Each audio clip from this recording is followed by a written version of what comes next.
Bonjour docteur, Bonjour. bienvenue dans mon émission The Book.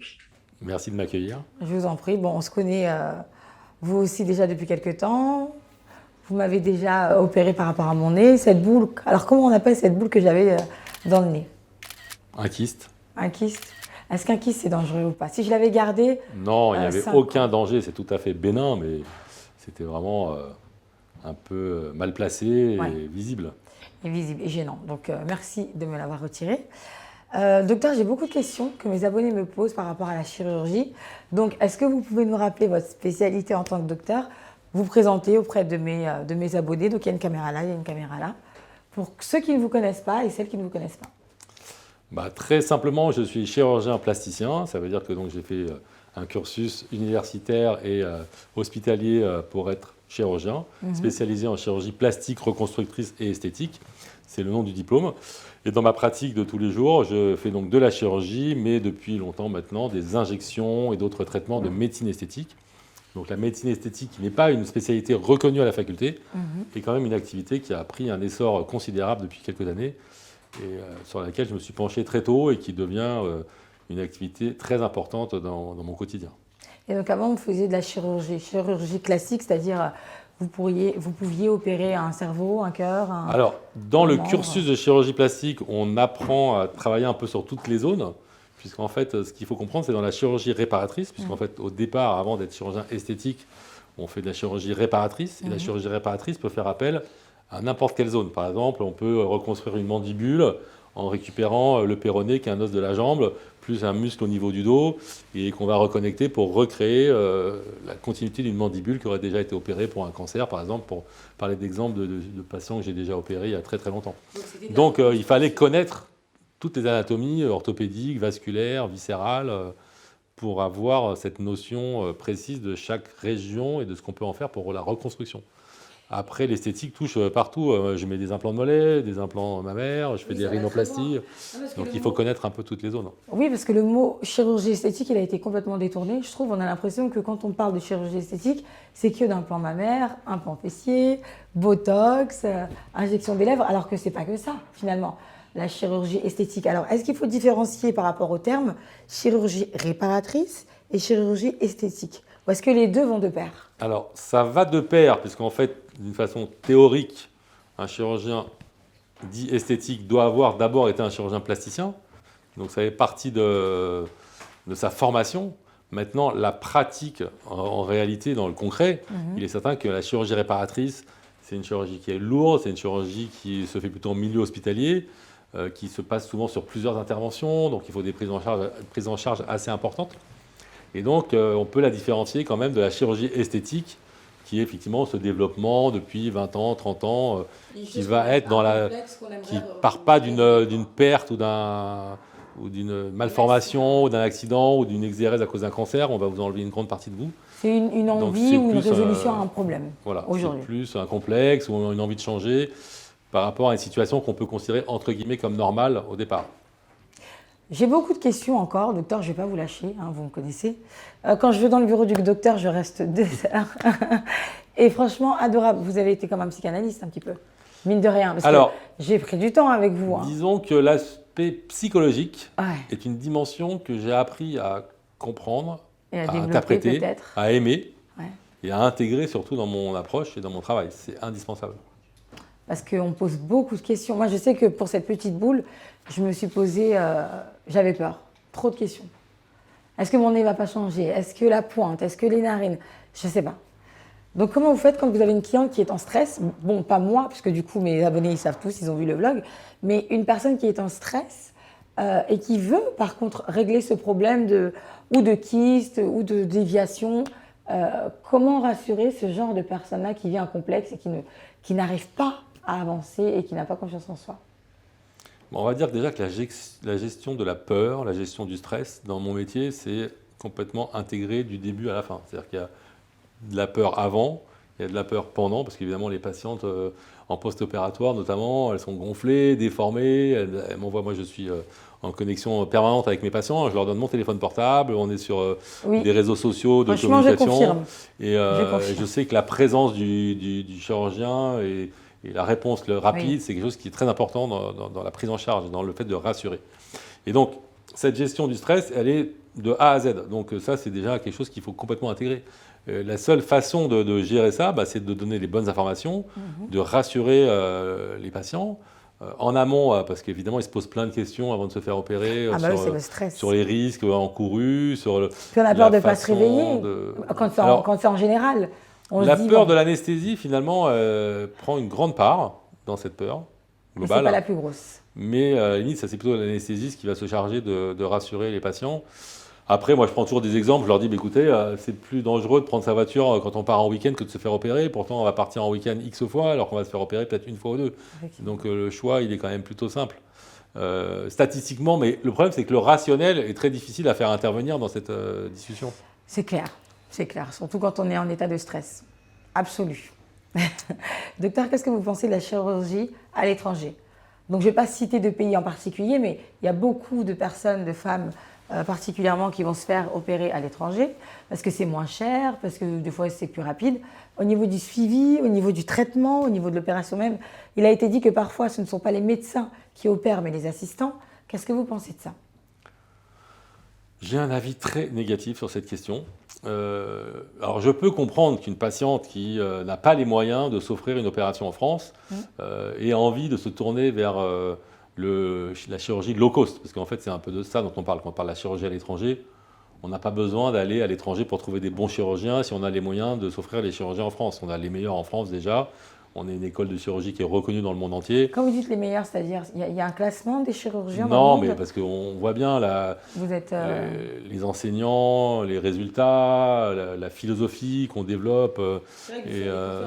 Donc, on peut avoir une approche quand même du niveau de la chirurgie, tant du point de vue de l'éthique que de la technique. Et donc ça, je crois qu'en France, on a même cette notion de l'esthétique qui est recherchée. On appelle la French touch éventuellement, mais ça veut dire qu'on a cette notion de la subtilité, de l'élégance. On veut que ça soit beau. J'ai par exemple parlé la semaine dernière avec une patiente qui habite au Canada et qui me dit, mais écoutez, qui est francophone, et qui me dit, mais moi j'ai pensé à me faire opérer chez moi au Canada. Donc elle fait exactement le contraire de ce que je suis en train de vous dire. Elle va se faire opérer à l'étranger puisqu'elle vient de se faire opérer par moi ici dans 2 semaines. Mais elle me dit, moi, les Américains, ils ont une vision qui est totalement démesurée. Elle veut refaire ses seins. Elle me dit, mais moi, le chirurgien qui a été voir, parce qu'elle a été voir un chirurgien là-bas, il m'a montré des photos, mais je ne me reconnaissais pas du tout. C'était à Bimboland. Il me dit, les Américains, ils ont une vision un peu extravagante. Elle me dit, moi, j'avais besoin d'avoir la culture française qui soit à mon écoute par rapport à ma demande en chirurgie. Donc, c'est pour ça qu'on a fait des téléconsultations. On pourra d'ailleurs parler de ce phénomène de la téléconsultation qui est assez intéressant. Vu le Covid qui est arrivé maintenant, il y a plus de contact. C'est pour ça que je dis que la chirurgie française, elle a quand même une belle image dans le monde aujourd'hui. Non, c'est vrai que vous avez de très bons résultats. Après, pourquoi une fille en arrive à aller à l'étranger? Et parfois, certaines ont les moyens, mais peut-être ne veulent pas payer. Qu'est-ce que vous diriez à une personne qui nous regarde et qui envisage de se faire ou le nez, ou des implants mammaires, ou des implants fessiers, ou de la liposuction, ou de l'hypoaspiration, etc. Qu'est-ce que vous lui diriez? Quels sont les risques? Les 2 problèmes à voir, c'est le pendant et le après. Déjà, le pendant, vous allez dans un pays, vous ne savez pas quel est le niveau d'hygiène, le niveau de formation je ne parle même pas des médecins, je parle même des infirmières. Est-ce qu'au bloc opératoire, les prérequis sont bien respectés en termes de stérilité, de matériel? Donc déjà, point d'interrogation. Les médecins, est-ce qu'ils sont vraiment sérieux? Est-ce qu'ils sont performants? Est-ce qu'ils ont des diplômes sérieux aussi? Et des compétences qui sont avérées? Donc ça, c'est pas évident. C'est vrai qu'on a des Donc ça, c'est déjà le pendant. Est-ce que pendant l'opération, je suis garanti d'avoir une sécurité et une qualité? Ça, c'est le premier point. Les gens se fient au site internet.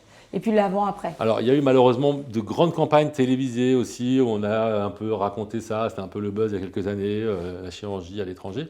Et ça a malheureusement trop drainé de monde qui a pu aller vers des opérations faites dans des conditions qui sont risquées. Et puis, il y a malheureusement aussi quelques influenceurs de télé-réalité ou autres qui ont fait des pubs pour la chirurgie, notamment en Tunisie, pour ne pas les citer, puisque j'ai moi eu un différent avec eux, donc je me permets de parler de la Tunisie assez régulièrement.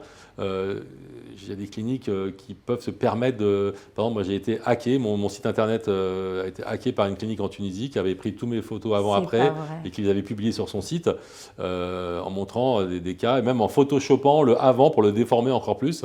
Et on voyait donc un avant complètement déformé avec un après, bon c'est pas pour Donc ils prennent me toutes vos glorifier, photos de mais votre site Ils avaient, en pris, faisant ils croire que avaient, c'était ils avaient eux. intégré dans leur site des photos Ah ouais. d'avant-après. C'est une patiente qui m'a alerté en me demandant si j'opérais en Tunisie. Elle me dit C'est bah, pas j'ai vu des vrai. photos d'une patiente à vous sur un autre site tunisien. Et puis on voyait le visage Ah et bah tout. c'était enfin. les mêmes photos avant-après que sur mon site. My hein. God. Et donc j'ai eu beaucoup de mal à faire retirer ces photos. Il a fallu que j'envoie des lettres C'est d'avocat, etc.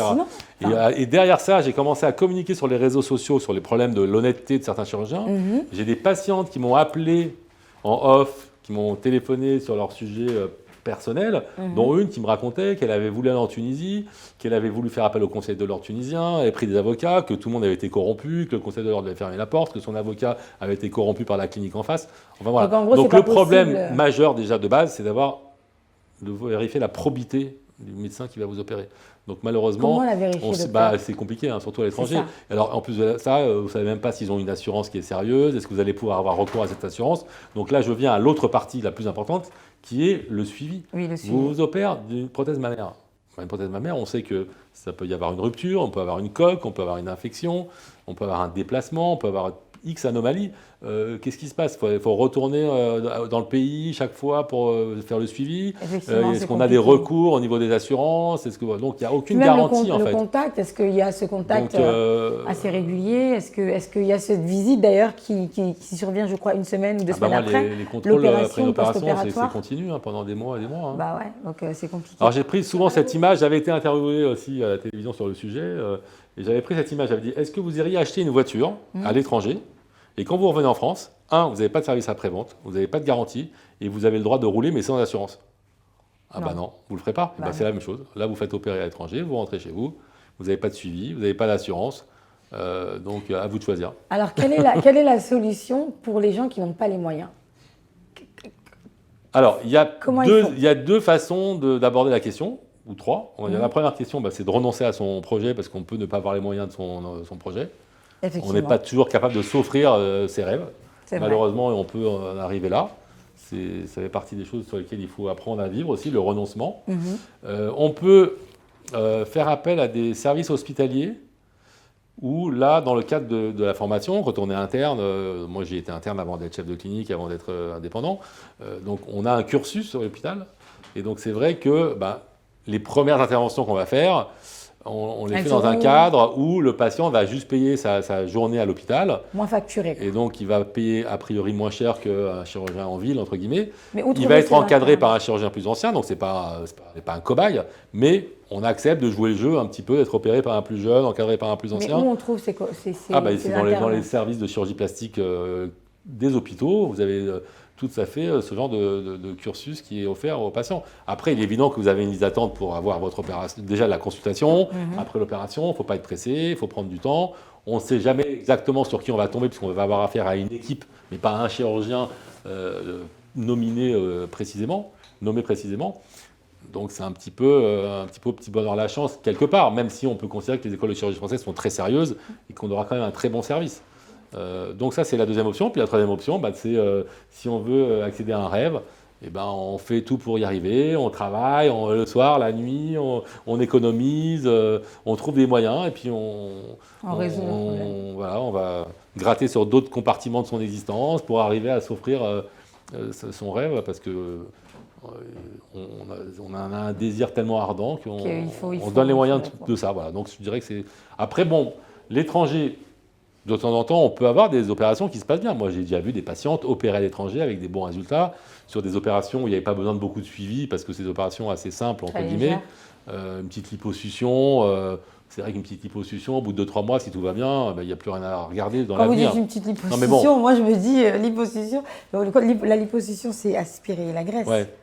Moi, quand j'entends ça, je me dis c'est pas petit, quoi.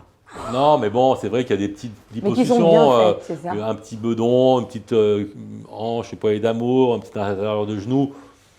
On va dire que c'est des zones qui sont relativement simples. De toute façon, les grosses liposuctions, pour moi, de toute façon, ce sont des mauvaises indications. C'est-à-dire que déjà, on peut parler du sujet, si vous voulez, aborder cette question de la liposuction, parce que je sais que dans les questions qui ont été posées... Oui, d'ailleurs, on en parlera juste après. D'accord. Parce que j'ai une question à vous poser. On va parler des femmes qui ont des enfants. Donc celles qui ont les seins comme ça, puis ensuite ça tombe. Et celles comme moi qui n'ont pas de seins, puis se retrouvent avec des pectoraux. Ça, on n'en parle pas. Alors il y a un truc de dingue, j'ai l'impression qu'il y a une omerta là-dessus. Personne n'en parle. personne ne se plaint, tout le monde fait les choses, bon, pas en douce, parce que j'aime pas dire ça, mais les filles, elles vont se faire opérer parce qu'elles n'ont plus leur féminité, elles se reconnaissent plus, devant leur chéri, c'est compliqué, elles perdent confiance en elles, etc. Qu'est-ce qui se passe en fait? Pourquoi quand on accouche, on n'a plus de sein, docteur? C'est pas le cas pour tout le monde, mais pourquoi ça arrive?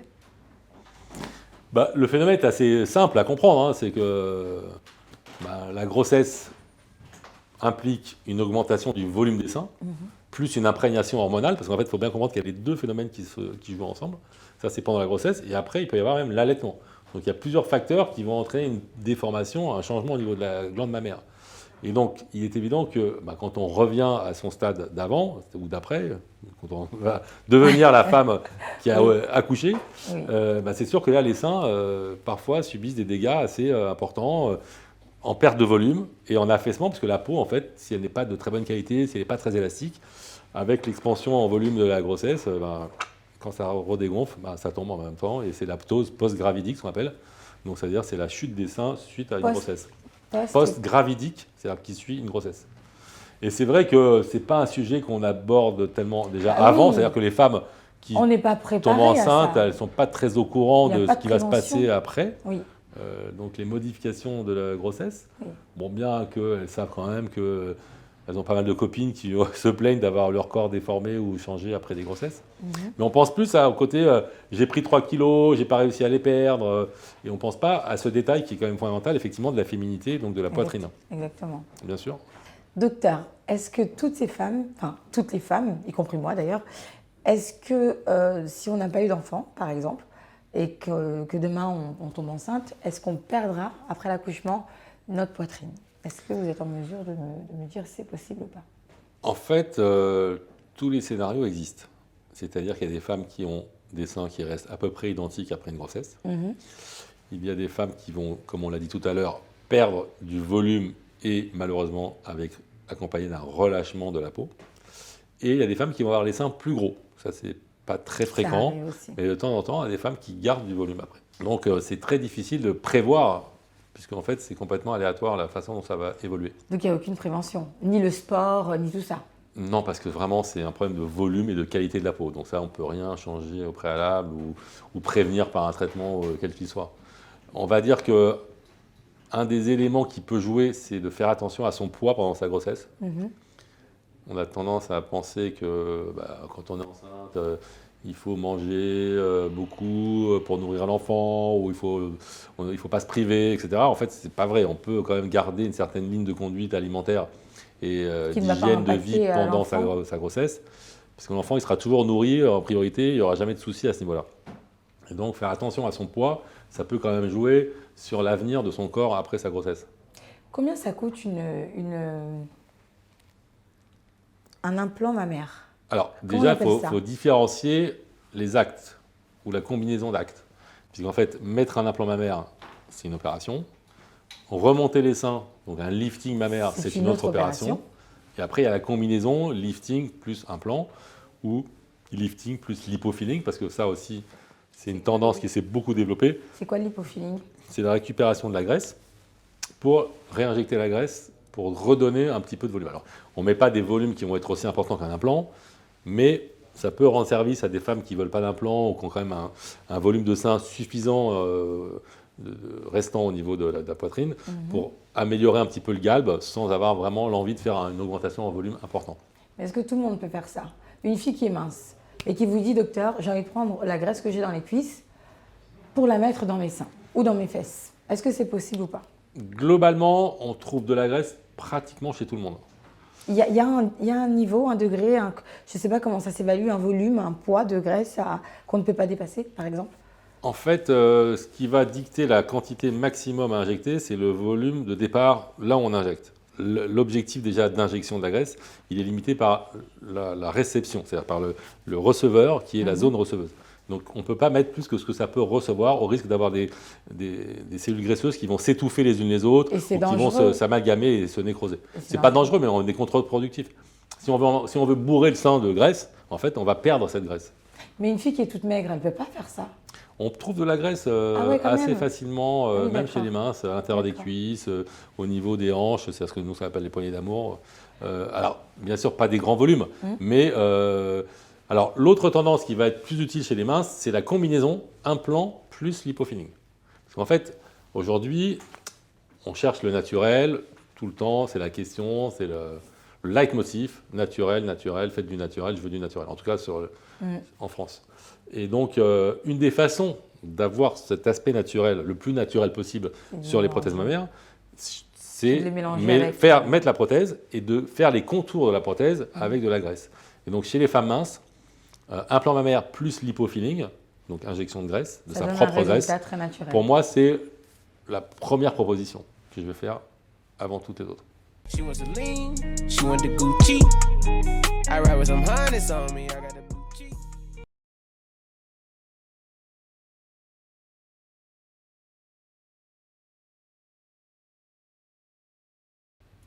Une femme qui veut faire des implants fessiers, combien ça lui coûte? Alors, les implants fessiers... Est-ce que c'est pareil? Est-ce que toutes les femmes peuvent faire ça? Est-ce que parfois il arrive de dire non? Et pourquoi? Alors, les implants fessiers, c'est un peu compliqué. Parce qu'en fait, là aussi, finalement, mode, ça marche mieux chez celles qui ont déjà des grosses fesses. D'accord. Ce qui est paradoxal, mais c'est un peu la même idée que la greffe de graisse. Là, c'est l'implant. La technique de l'implant fessier, c'est qu'on met l'implant dans le muscle grand fessier. Donc, si on a des toutes petites fesses avec un tout petit muscle, eh ben, on peut mettre qu'une petite prothèse. Si on a des gros fessiers, là, on peut mettre une grosse prothèse. Donc sachant qu'en plus, la gamme de prothèses disponibles n'est pas non plus infinie en France, en tout cas, par rapport à des gammes aux États-Unis où il y a vraiment des très grosses prothèses. Si une fille a, par exemple, un petit fessier, est-ce qu'elle peut avoir les fesses de Kim Kardashian, du coup? C'est impossible. Impossible. Okay. Ou alors, il faudrait imaginer, là, parce que là aussi, se pose la question de l'implant et du lipofilling. Puisque là aussi, on peut faire un lipofilling au niveau des fesses. Mettre un implant et injecter une graisse. Donc, chez une femme mince, on va lui proposer exactement la même chose que dans les seins. On va dire, on vous met un petit implant déjà pour donner un noyau central, un volume central au niveau de la fesse, du muscle. Donc, le muscle, c'est au centre. Et on va mettre de la graisse un petit peu autour, et notamment un peu sur les côtés pour obtenir cette rondeur recherchée. Mais Kim Kardashian, de toutes les façons, pour moi, parce qu'il y a beaucoup de gens c'est pas une référence. En exemple, j'aimerais bien avoir ça. Aujourd'hui, c'est un peu comme ça que ça marche. Alors, l'autre élément aussi qui joue beaucoup sur comment faire ressortir une fesse, c'est la liposuction autour de la fesse. C'est-à-dire que notamment, on fait une lipostructure en fait, de toute la région du dos, et du bas du dos et du haut des fesses. Ah, donc vous retirez la graisse de trop. On va beaucoup creuser au-dessus, voire creuser au niveau des cuisses éventuellement. Pour injecter. Qui vont faire partie de la zone de prélèvement pour la réinjection, mais qui vont augmenter visuellement le rapport entre les zones adjacentes. C'est de l'architecture en fait. C'est de la sculpture, de la body sculpture. On va dire. Ah ouais, bah là c'est vraiment très très précis. Il y a des chirurgiens qui sont très spécialisés là-dedans, qui font pratiquement que ça. Qui sont très connus même sur ce sujet de la sculpture des fessiers. C'est vrai que c'est une grande tendance en ce moment. Bah, mes abonnés vous ont posé des questions. Alors la première question, c'est est-ce que vous faites des injections pour les rides? Alors oui, comme je l'ai un peu expliqué en préambule, la médecine esthétique, donc cette grande activité qui s'est développée parallèlement à la chirurgie et qui prend vraiment de plus en plus de place, donc, les injections des rides, bien sûr, est une grande activité dans cette grande spécialité de la médecine esthétique. Petit aparté d'ailleurs par rapport à la médecine esthétique, on parle beaucoup de la liposuction, mais la cryolipolyse par exemple, je ne sais pas si on va en parler tout à l'heure ou si on en parle maintenant, oui, par exemple, mais c'est devenu une méthode non chirurgicale, donc de la médecine esthétique, avec des traitements très efficaces sur les bourrelets graisseux localisés. Et aujourd'hui, moi, la cryolipolyse, je pense qu'il y a un patient sur 5 qui vient me voir pour de la liposuction que je vais orienter vers la cryolipolyse. On peut expliquer ce qu'est la cryolipolyse pour nos chers abonnés qui regardent. Donc la cryolipolyse, c'est très simple, c'est un traitement qui réside sur le phénomène de l'apoptose. L'apoptose, c'est quoi? C'est qu'une cellule graisseuse, si elle est pendant un certain temps, en l'ordre de 45 minutes en général, descendue à la température de entre -5, -6, -7, -8 degrés, et ben, il va y avoir, donc elle va mourir cette cellule. Et donc, on va, en cryolipolyse, mettre un applicateur qui va aspirer un bourrelet graisseux à l'intérieur d'un petit dôme métallique qui est relié à un ordinateur et à un réfrigérateur. Et donc cette zone va être réfrigérée. En moyenne, c'est 40-45 minutes à -7, -6 degrés. Ça, c'est ce que j'avais l'habitude d'utiliser comme paramétrage. Et donc au début, on ne voit pas d'effet, il va rien se passer, à part une petite rougeur, mais bon, localement, pas grand-chose. Et puis donc dans les semaines qui suivent, la graisse va fondre. En fait, ces cellules graisseuses qui vont mourir vont être éliminées par le corps dans les déchets cellulaires. Et donc, en un mois et demi, on va avoir une diminution de l'épaisseur graisseuse à un endroit où on a travaillé. Donc, c'est un acte qui est non chirurgical, puisqu'il n'y a aucune invasion, aucune ouverture, il n'y a aucune contrainte. En plus, c'est un acte qui est vraiment incroyable parce qu'il n'y a pas de douleur, il n'y a pas d'arrêt de travail, il n'y a pas de Et ça se fait suite. en combien d'étapes? En général, il faut 2 séances à un mois et demi d'intervalle. Ok. Et on traite des petites zones. Alors, ça ne remplace pas forcément une liposuction sur mesure, on va travailler dans le détail, mais pour des zones très précises et très localisées, ça fonctionne vraiment très très bien. Tout ça pour dire que la médecine esthétique, donc c'est quelque chose qui s'est beaucoup développé. Moi, dans mon activité, c'est pratiquement plus d'un tiers de mes actes. Et évidemment, les injections des rides, alors c'est une notion très très vague, parce qu'en fait, on a le botox, l'acide hyaluronique. D'ailleurs, à ce sujet, on peut peut-être faire un tout petit Une petite aparté. sur le sujet. Qu'est-ce que c'est le botox, qu'est-ce que c'est l'acide hyaluronique? Ça paraît évident aujourd'hui que tout le monde devrait savoir quelle est la différence entre les deux. Mais en fait, on a malheureusement très souvent des patientes qui confondent encore les deux. Donc le botox, c'est une molécule qui agit sur le relâchement musculaire. Donc ça va traiter les rides d'expression. Donc principalement, on parle des rides du lion, les rides du front et les rides de la patte doigt. Et ces rides travailler là, un petit peu comment sur le sourcil. Donc ça, c'est les rides d'expression. Donc là, le botox, qui est une protéine qui agit sur les muscles, donc sur le relâchement musculaire, peut agir. Maintenant, toutes les rides qui vont être formées par le relâchement, par le fait que le visage est un peu creusé, ou tout ce qui va être comblement, pommettes, lèvres, là, on parle d'acide hyaluronique. Notamment, il y a d'autres produits, mais enfin, on va dire la grande majorité des cas, c'est acide hyaluronique. Donc là, c'est un gel, c'est un filler en anglais, qui veut bien dire ce que ça veut dire, en fil, remplir. Donc, c'est un filler qui va venir mettre un volume, amener un produit qui est notamment hydratant, plus ou moins volumateur, plus ou moins hydratant, dans les régions qui vont être la bouche, les pommettes, le contour du visage. D'accord. Donc, quand on dit elle s'est fait botoxer les lèvres, c'est un contresens. On ne se fait pas botoxer les lèvres, on se fait injecter de l'acide hyaluronique dans les lèvres pour avoir un dessin, un ourlet, un volume. Alors c'est sûr que c'est plus rapide de dire botoxer les lèvres que de raconter tout ce que je viens de dire, mais clair. bon, ça c'est faux en tout cas. Même, c'est pas complètement faux parce qu'on peut botoxer un petit peu les rides du fumeur, même si ça ne se pratique pas trop.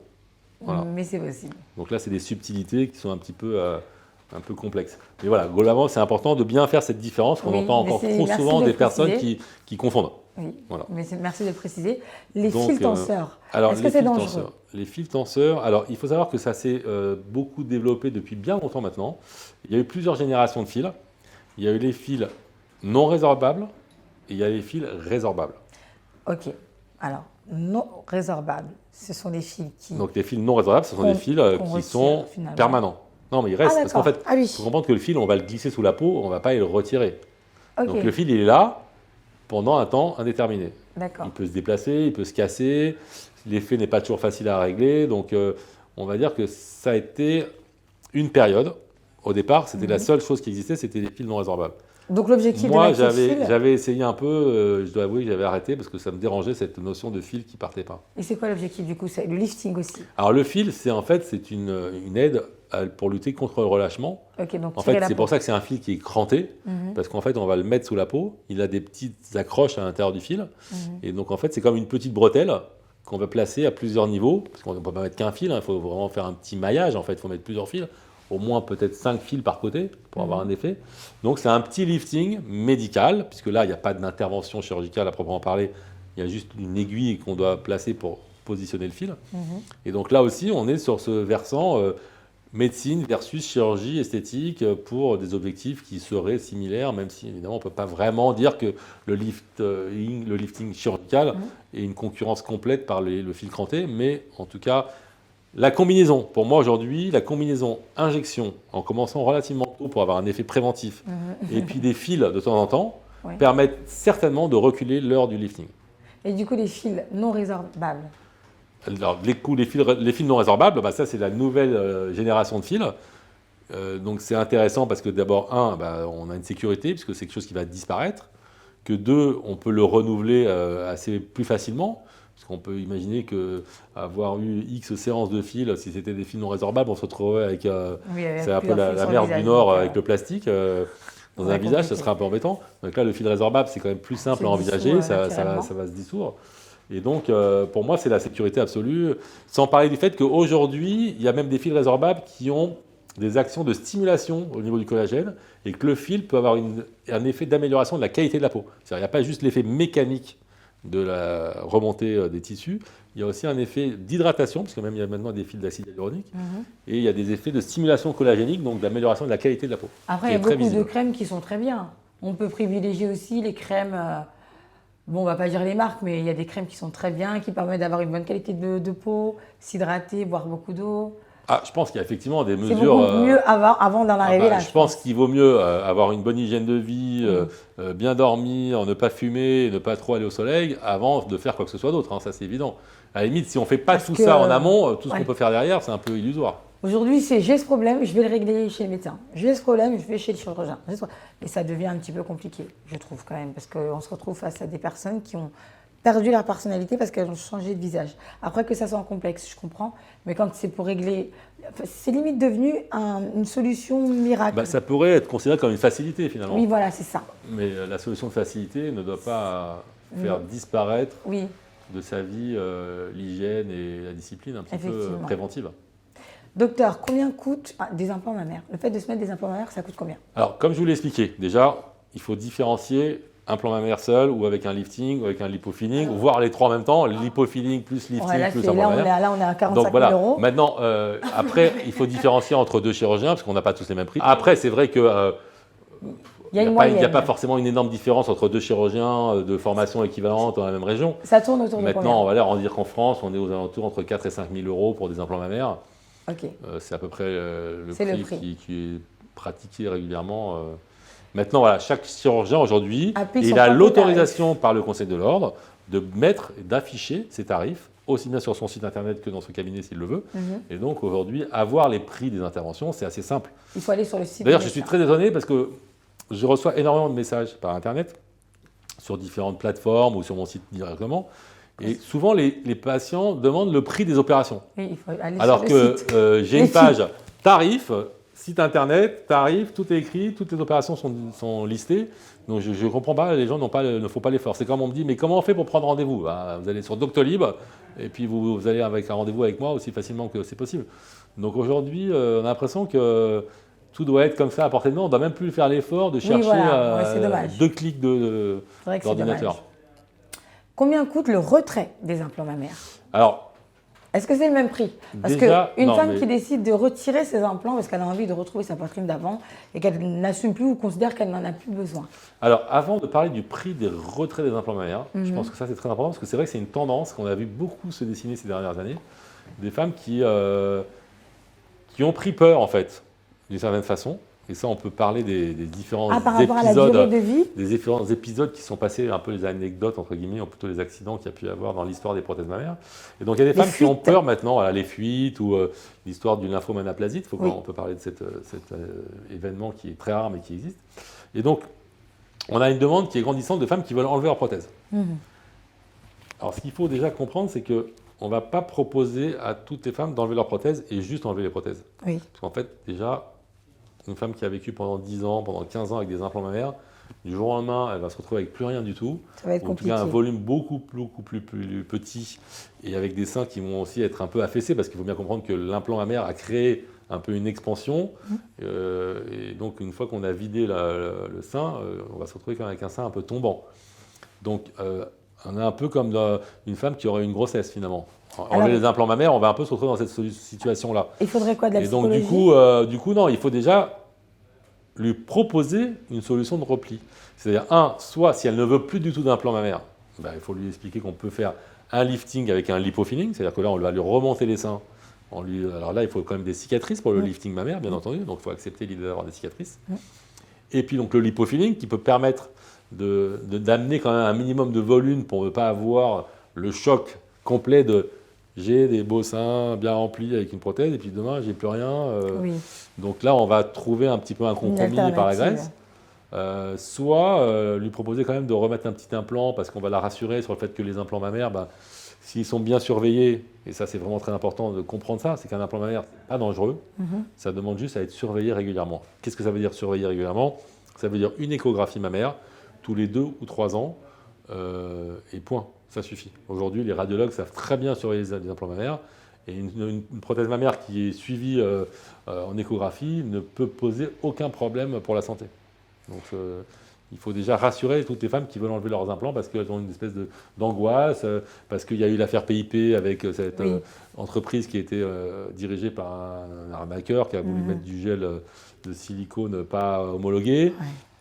Il y a eu ce problème il y a 2-3 ans des prothèses texturées qui ont été interdites en France parce qu'il y a eu quelques dizaines de cas dans le monde de lymphome anaplasique à grande cellule. Bon, c'est un petit peu technique, là. Je pense qu'après, il vaut mieux se renseigner sur Internet pour comprendre ce que c'est. Mais c'est vrai que ça a pu faire peur, ça a pu faire peur à des patients. Maintenant, pareil, ça aussi, surveillance échographique, aucun problème, aucun danger. On n'a pas à avoir peur des prothèses mammaires. Et les prothèses mammaires d'aujourd'hui, elles sont vraiment super, elles sont belles, elles sont souples, elles ont des rendus vraiment géniaux. Pas de danger, quoi. Enfin, moins de danger. Aucun danger si on est suivi. Aucun. J'ai une autre question, docteur. Une fille qui me dit bonjour.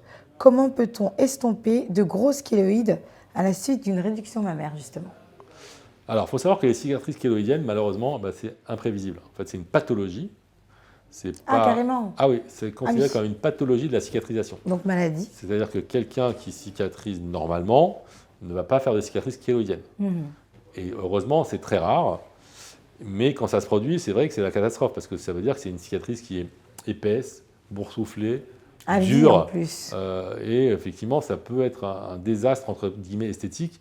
On vient pour en plus en chirurgie esthétique, et puis surtout sur une réduction mammaire. On imagine il y a des cicatrices autour de l'aréole, verticale, dans le sillon. Si à la place de ça, on a mis un gros bourrelet tout dessiné à cet endroit-là, c'est sûr qu'on a l'impression d'avoir un peu perdu. Il y a une perte de chance par rapport à la demande de départ qui était de confort, mais aussi d'esthétique. Et est-ce que c'est beaucoup plus chez les personnes noires? Alors, il faut savoir qu'effectivement, il y a des terrains qui sont plus à risque que d'autres. Les peaux noires, les peaux asiatiques aussi ont ce risque qui est accru statistiquement. Donc, en fait, il ne faut pas désespérer complètement parce qu'il y a des possibilités d'amélioration. Ah. Donc, très important. Donc, il faut réduire la cicatrice chirurgicalement. Donc ça, on peut enlever du volume. 2, faire des injections de cortisone. En fait, on fait des injections de cortisone dans les cicatrices qui va avoir une action de fonte au niveau de cette fibrose, en fait, de cette cicatrice hypertrophique. Et dans les cas vraiment extrêmes, parce que ça peut atteindre des proportions complètement dingues, il y a des personnes qui se retrouvent avec des cicatrices kéloïdiennes qui sont florissantes en volume de façon très très importante. Ça peut être énorme. Donc là, on peut aller jusqu'à faire de la radiothérapie. Donc la radiothérapie, c'est un traitement du cancer. C'est un traitement qui va par les rayons, qui va détruire les cellules. Donc là, on peut être amené à carrément traiter, que ce soit par des fils ou par de la radiothérapie directe, les cicatrices kéloïdiennes. Donc on peut arriver à des extrémités de ce niveau-là, partant du principe que c'est une pathologie. Heureusement qu'il y a des solutions. Donc le docteur a répondu à vos questions. Moi, j'ai 2 dernières questions. Docteur, du coup, est-ce que vous faites par exemple les opérations, vous voyez les oreilles, quand on a les oreilles décollées, le fait de les coller? L'autoplastie. Voilà, où certaines personnes veulent faire enlever leur corps sur le pied. Les corps ou les... Oui, je sais, c'est le podologue peut-être, non? C'est le chirurgien orthopédique, quand il y a une cause osseuse en dessous, c'est la podologue. Ouais. Enfin ça, les pieds, moi je... Ah, c'est pas vous? Non. Pareil pour la bosse... En dessous de la cheville, là, j'interviens plus. Ah, ok, d'accord. C'est important de le savoir. Mais vous faites les oreilles? Oui, oreilles décollées, bien sûr. Ok. Ça s'opère d'ailleurs dès l'âge de 7 ans. D'accord. On va conseiller de le faire même à l'école si l'enfant est sujet à des railleries, des moqueries, pour éviter d'avoir un problème psychologique. Bien sûr, quand il deviendra adulte. Le bec de lièvre? Alors, bec de lièvre, ça c'est vraiment très spécialisé. Okay. C'est dans les chirurgies, on va dire la chirurgie réparatrice infantile. Donc là, c'est vraiment les services de chirurgie pédiatrique qui prennent en charge, parce que maintenant, on les opère vraiment très très très tôt, les becs de lièvre. Donc ça, moi, je n'ai aucune expérience là-dessus. Et il y a des grands services qui font ça de très très bien. D'accord. Vous auriez préféré être au golf aujourd'hui ou vous êtes bien? Je suis très heureux avec vous. Super. Je vous remercie, docteur, d'avoir participé à mon émission. Merci pour ces questions. Et on aurait eu tellement plein d'autres choses à dire. Exactement. Une autre fois peut-être. Le sujet est tellement vaste. Oui, et les amis, n'hésitez pas à poser vos questions en commentaire. Le docteur, il reviendra pour répondre. Oui, après, j'ai aussi sur mon compte Instagram, des personnes me posent beaucoup de questions en direct, avec la petite flèche. On envoie des messages et j'accepte et je réponds de façon très très rapide. Ok, super docteur. Les amis, retrouvez le docteur Wakil sur son site, sur son Instagram.